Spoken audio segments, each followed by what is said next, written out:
네 번째 시간 함께 보도록 하겠습니다. 31번 차시였죠.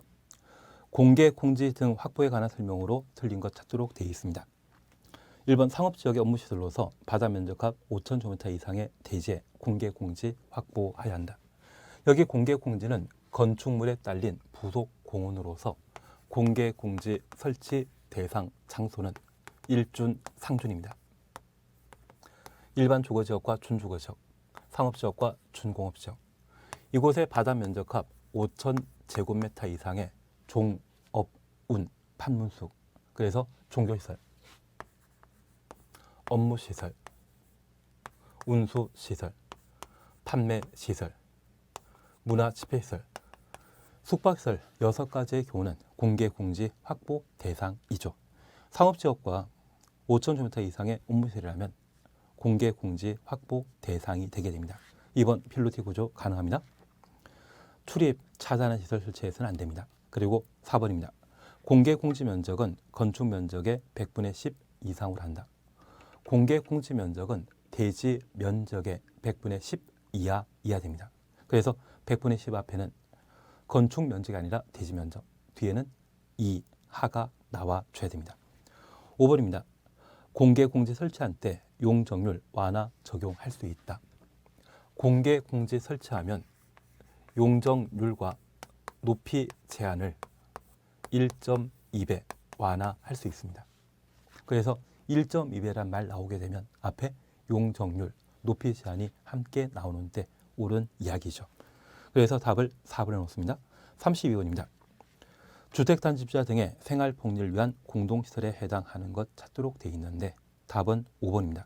주민운동시설은 복리시설이고요. 나머지는 부대시설에 해당하게 됩니다.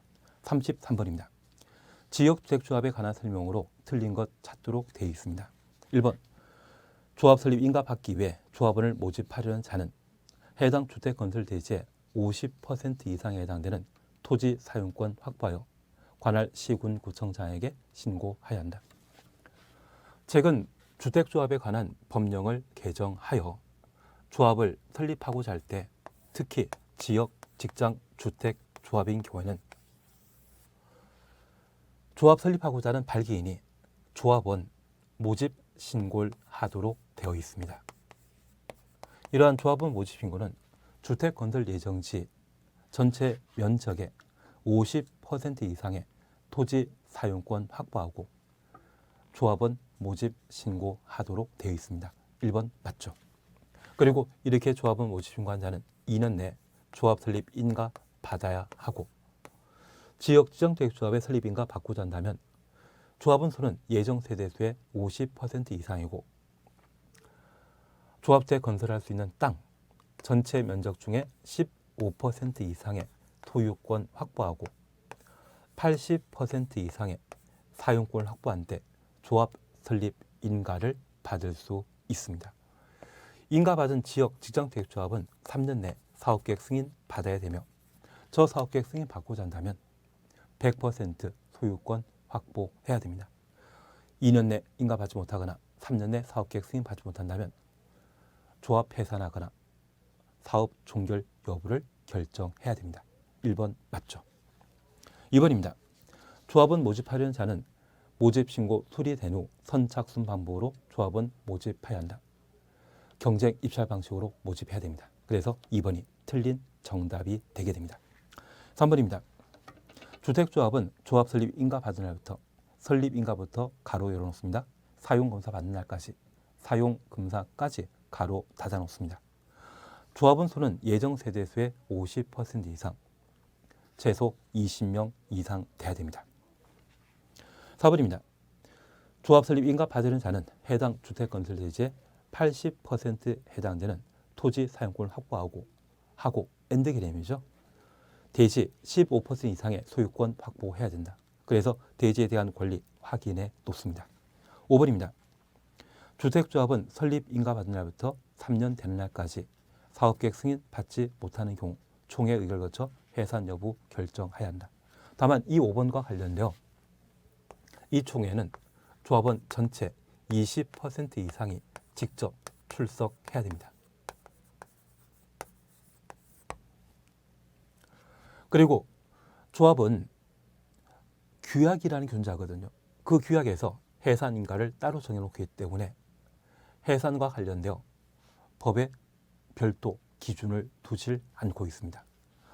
반면에 조합은 모집 신고하고 2년 내 조합 설립 인가받아야 되는데 인가받지 못한다면 사업 종결 여부를 결정할 수 있습니다. 이때는 조합 설립 전이기 때문에 규약이 없는 상태입니다. 만약 이때 사업 종결 여부 결정하고자 한다면 가입 시청자 20% 이상이 총회 직접 출석하고 전체 가입자 3분의 2 이상이 동의하면 사업 종결 여부 결정할 수 있습니다. 그래서 2년 내 조합 설립 인가받지 못했을 때 사업 종결 결정 방법으로서 20% 이상이 직접 총회에 출석하고 가입 신청자 전체 3분의 2 이상이 동의하면 사업 종결 여부를 결정할 수 있습니다. 얘를 꼭 한번 기억해 놓습니다. 34번입니다. 주택건설사업계획 승인에 관한 설명으로 틀린 것 찾도록 되어 있습니다. 1번 표본 설계 도서입니다. 주택공사는 동일한 규모의 주택을 대량으로 건설하려는 경우 국장에게 표본 설계 도서 작성 제출하고 승인 받을 수 있다. 이 표본 설계 도서는 동일한 평형의 주택을 반복하여 건설할 때 작성할 수 있는 설계 도서입니다. 다만 주택조합은 표본 설계 도서 작성하는 자가 아닙니다. 그래서 주택공사, 지방공사, 등록사업자는 표본 설계 도서를 작성할 수 있는데 지역주택조합, 직장주택조합은 해당 사항 없습니다. 주택조합은 조합주택 건설하면 해산해버리죠. 그래서 설계도서를 반복 사용할 일이 없습니다. 그래서 1번 표본 설계도서 반없습니다. 2번입니다. 전체 세대가 600세대 이상인 때 공구별 분할하여 주택건설공사 할 수 있다. 공구별 분할 사업이죠. 공구별 세대 수는 300세대 이상일 것. 그 정도 기억해 놓습니다. 3번입니다. 사업체는 공사 착수기간이 연장되지 않는 한 사업계획 승인받은 날부터 5년 내 공사 착수해야 된다. 사업계획 승인받은 때 공사 착수는 5년 내 공사 착공해야 됩니다. 4번입니다. 사업계획 승인권자는 한 줄 밑에 사업계획 승인 시에 주택건설사업과 직접 관련 없는 기반설의 기부채납 요구하여서는 아니 된다. 기부채납 부정하고 있습니다. 대신 반대 해석하면 직접 관련되면 요구할 수 있죠. 그 요구에 동의하면 사업계획 승인 나가기 때문에 이 사업계획 승인에 대해서는 재량 행위라고 표현하고 있습니다. 5번입니다. 주택공사 및 지방공사가 사업계획 승인 대상인 주택건설사업 시행하는 경우 국장에게 사업계획 승인 받아야 된다. 국가주택공사가 주택건설사업 하는 때 국토교통부 장관에게 사업계획 승인 받아야 되고 지방공사는 해당 사항 없습니다. 그래서 5번을 틀린 정답으로 해놓습니다. 35번입니다. 주택상사채에 관한 설명으로 틀린 것 찾도록 되어 있습니다. 1번 보증에 관한 이야기입니다. 그리고 2번입니다. 사채는 취득자의 성명, 채권에 기록하지 아니하면 사채 발행자 및 제3자에게 대항할 수 없다. 주택상사채는 기명증권에 해당되기 때문에 성명을 채권에 기록함으로써 대항력을 행사할 수 있습니다. 그래서 옳은 이야기입니다. 3번입니다. 등록사업자의 등록이 말소된 경우에는 등록사업자가 발행한 주택상사채 효력 상실된다.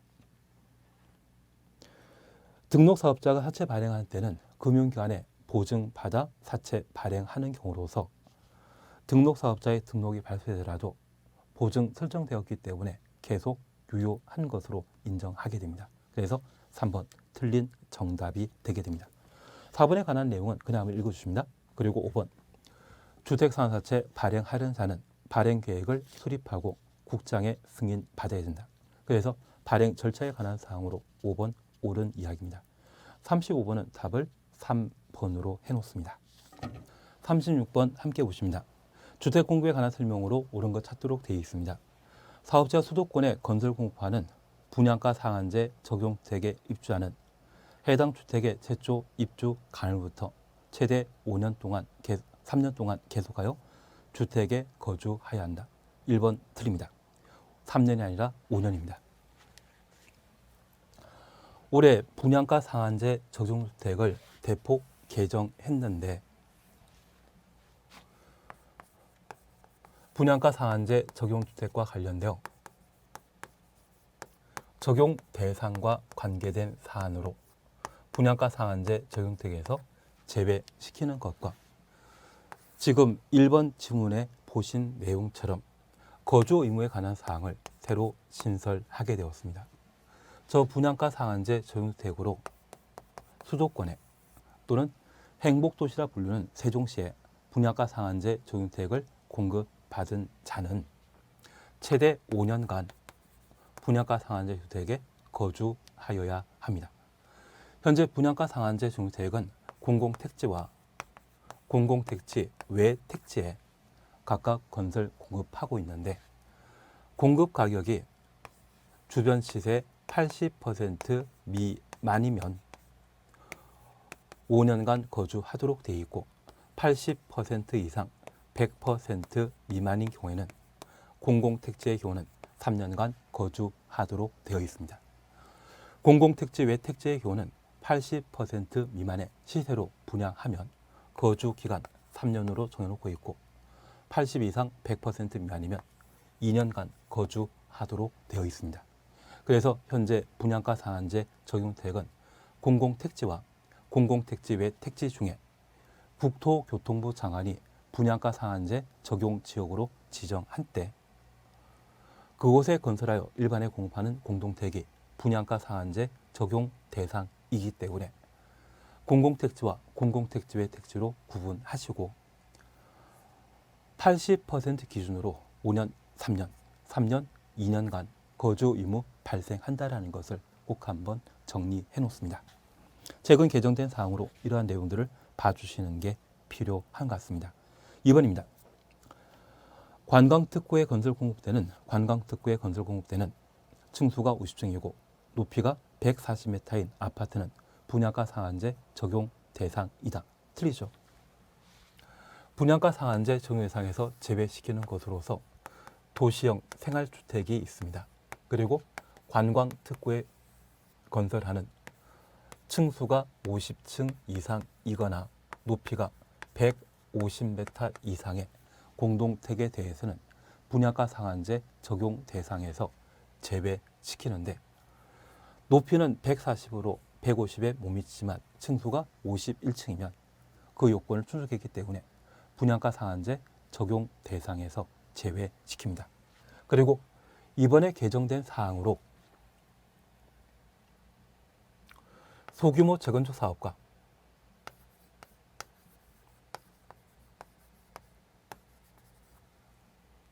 그리고 임대주택을 전체 세대 중에 10% 이상 공급하는 정비 사업으로 주택공사나 지방공사가 사업 시행하는 경우로서 세대수가 200세대 미만이거나 단지의 면적이 정비구역의 면적이 2만 제곱미터 미만인 경우에는 분양가 상한제 적용 대상에서 제외시키고 있습니다. 그리고 추가적으로 하나 더 기억해 주십니다. 공공이 재건축 사업과 재개발 사업에 관여하도록 올해 법을 개정했습니다. 그 중에 공공 재개발 사업과 공공 재건축 사업이 있는데 공공 재개발 사업에 따라 건설 공급되는 주택에 대해서는 분양가 상한제 적용 대상에서 제외시킵니다. 비싸게 건설해도 상관없다는 이야기죠. 반면 공공 재건축 사업에 대해서는 거론한 바 없습니다. 만약 공공 재건축 사업은 분양가 상한제 적용 대상인 반면 공공 재개발 사업의 경우는 분양가 상한제 적용 대상에서 제외하게 되었습니다. 그에 관한 사항을 꼭 한번 정리를 해놓습니다. 그래서 이번과 관련된 사항은 분양가 상한제 적용 대상에서 제외되는 주택 그렇게 구분해 놓습니다. 3번입니다. 시도지사는 주택 가격 상승률이 물가 상승률보다 현저히 높은 지역으로 주택 가격 등이 우려되는 지역에 대해 분양가 상한제 적용 지역으로 지정할 수 있다. 분양가 상한제 적용 지역의 지정권자는 국토교통부 장관이죠. 그래서 3번 틀린 지문이 되게 됩니다. 여기 분양가 상한제 적용 지역은 공공택지의 택지 중에 국장이 분양가 상한제 적용 지역으로 지정한 곳은 분양가 상한제 적용택을 건설해야 됩니다. 그래서 이 분양가 상한제 적용 지역은 국토교통부 장관이 지정할 수 있고 그 대상은 투기과열지구 중에 최근 12개월간 주택 가격 상승률이 물가 상승률의 2배 초과한 지역. 그래서 제1요건은 투기과열지구이고 제2요건이 2배 초과한 지역이라면 분양가 상한제 적용 대상이 되게 됩니다. 그리고 최근 3개월간 주택 매매 거래량 증가율이 전년 동기 대비 20% 이상 늘어난 곳, 그리고 청이 5대1 초과하거나 구미대 규모의 교는 10대1 초과한 지역은 분양가 상한제 적용 지역이 될 수 있습니다. 그래서 이 분양가 상한제 적용 지역과 관련되어서는 2배 초과 20% 숫자 2가 접목되게 됩니다. 이 분양가 상한제 적용 지역과 비교되는 것으로서 투기과열지구와 조정 대상 지역 중에 과열 지역은 3이 나와줘야 됩니다. 그래서 2와 3을 각각 구분하시면서 정리하시는 게 분양가 상한제 적용 지역, 투기과열지구, 조정 대상 지역과 관계된 구분이 되게 될 겁니다. 그래서 분양가 상한제 적용 지역의 지정권자는 국장이라는 것, 그 정도만 다시 보십니다. 4번입니다. 주택 사용공사 후 주택단지 내 일부 토지 소유권 회복한 자는 매도 청구하려면 해당 토지 면적이 전체 대지 면적의 5% 미만이어야 된다. 이 4번은 사용공사 후 매도 청구에 관한 사항으로 5% 미만이라는 말과 2년이라고 하는 요건 충족했을 때 사용공사 후 매도 청구 가능합니다. 그리고 5번입니다. 매도 청구로 발생한 비용은 사업체에게 부상할 수 없다. 사업체에게 부상할 수 있죠. 그래서 5번 틀리고 답은 4번이 되게 됩니다. 4번과 관련된 사용공사 매도 청구는 2년이라는 말과 5% 미만이라는 것을 각각 정리해 놓습니다. 37번입니다. 투기과열지구에 관한 설명으로 틀린 것 찾도록 되어 있습니다. 1번 지도의사는 주택 분양 계획이 직전보다 30% 이상 감소하여 주택 공급이 위축될 우려 있는 지역을 투기과열지구로 지정할 수 있다. 1번 맞습니다. 투기과열지구의 지정권자는 국장, 시도지사로서 30% 이상 감소하면 투기과열지구로 지정할 수 있죠. 1번 맞습니다. 2번입니다.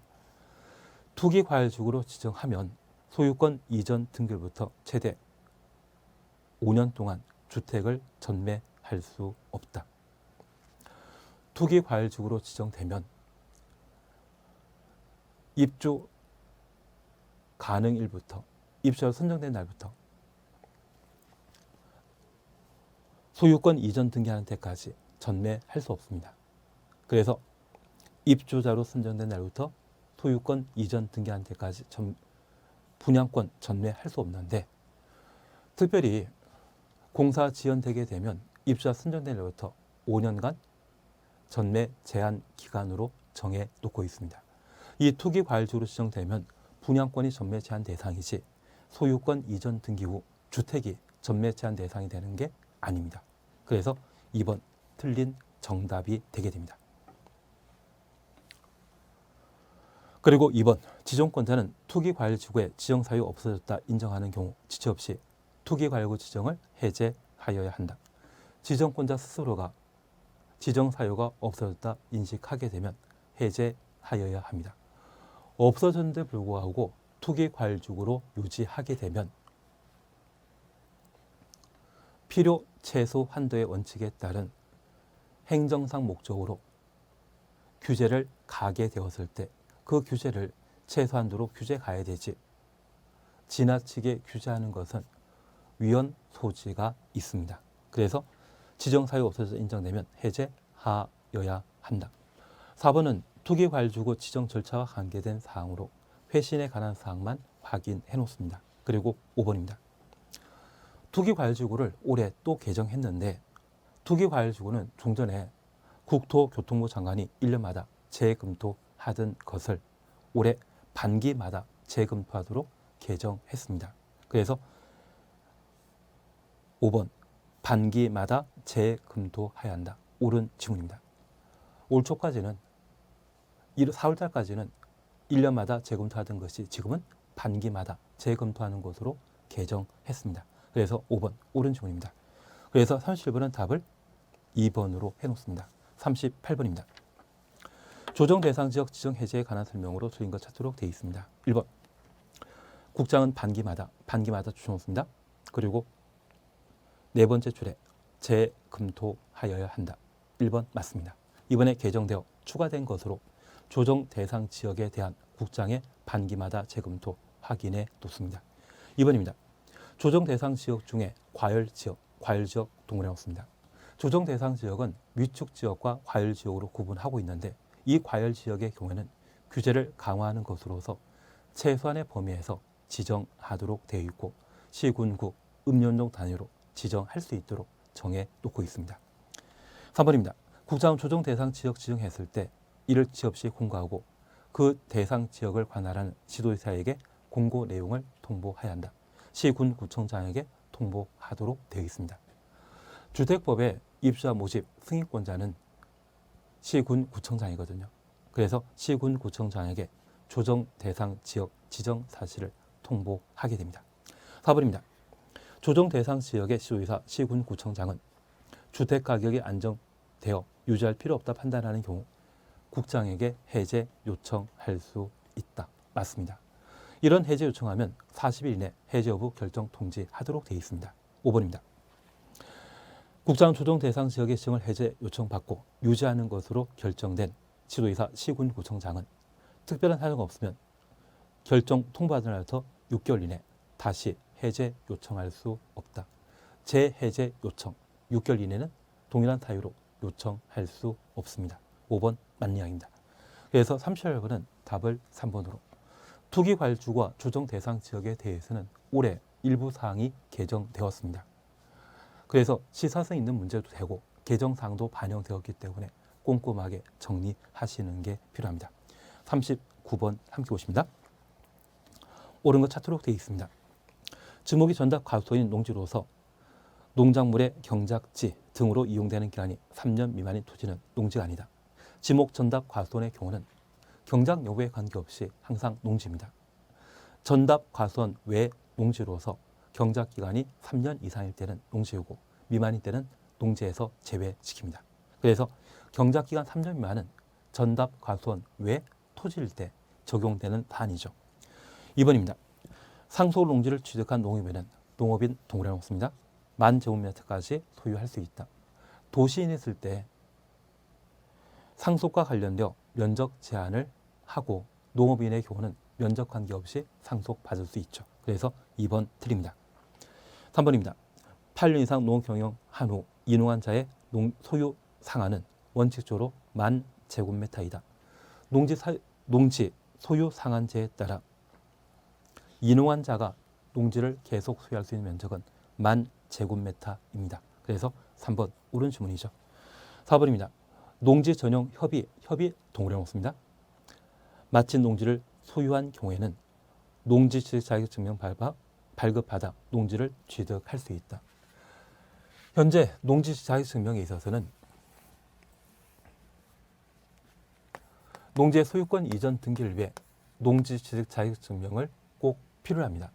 다만 이 농지 취득 자격증명을 생략, 배제하는 것으로서 국가 등의 공공이 농지를 취득하는 때는 농지 취득 자격증명 생략하게 됩니다.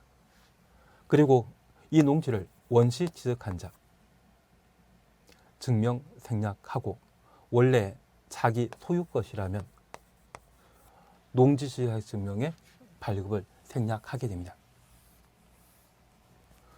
그리고 농지 취득이란 말은 특정 승계에 해당되는 것으로서 포괄 승계에 해당되는 상속, 합병의 경우에도 증명 제도 생략하는데 특별히 농지 전용 협의는 행정청이 농지를 농지 외 목적으로 사용하고자 농림부 장관과 농지 전용 절차를 밟는 것을 농지 전용 협의라 표현합니다.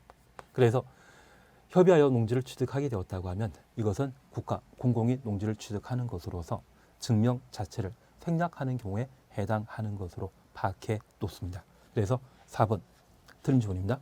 5번입니다. 주말 체험 농용 하려고 농지를 소유하는 경우 농지 자격증명 발급받지 않고도 농지 취득할 수 있다. 증명 필요합니다. 농업 경영 계획서만 생략할 뿐입니다. 그래서 39번은 답을 3번으로 해놓습니다. 40번입니다. 틀린 거 찾도록 되어 있습니다. 대리경작자는 수확량의 100분의 10을 농지 소유자나 임차권자에게 토지 사용료로 지급해야 한다. 1번 옳습니다. 그리고 2번 작년에 기출문제 출제되었는데 농지에 대한 임대차 기간은 3년, 이모작의 경우는 8개월입니다. 다년생 식물 재배지의 경우는 5년. 그래서 농지에 대한 임대차 기간은 8개월, 3년, 5년으로 임대차 기간을 각각 정리해 놓습니다. 그리고 5번 농지 전용 협의 마친 농지를 전용하려는 자는 농지 보전 부담금을 농지관리기금 운용한 자에게 내야 된다. 옳은 이야기입니다. 4번입니다. 농지 소유자는 처분 명령을 받으면 농어촌공사에 매수 청구할 수 있다. 5번 농지 전용하는 자는 해당 농지 소재지 관할하는 농지관리위원회 확인 거쳐 지도이사의 허가 받아야 된다. 농지 전용 허가 받고자 하면 농림부 장관에게 허가 받아야 되며 농지 전용 신고는 시, 군, 구청장에게 농지 전용 신고 절차를 밟도록 되어 있습니다. 그래서 농지 전용이 가능한 청은 지도이사 아니라 농림부 장관이 되게 됩니다. 답을 5번으로 하시면 됩니다. 3회 모의고사 함께 보셨는데 점수 잘 나오셨습니까? 내가 만약 틀렸다고 하면 그 틀린 부분을 기본서 수업 내용 다시 한번 점검하시면서 실력을 가다듬으셔야만 다시 틀리지 않으실 겁니다. 이번 시험도 잘 나오셨죠? 이번 시간 여기까지 함께 하도록 하겠습니다. 수고하셨습니다.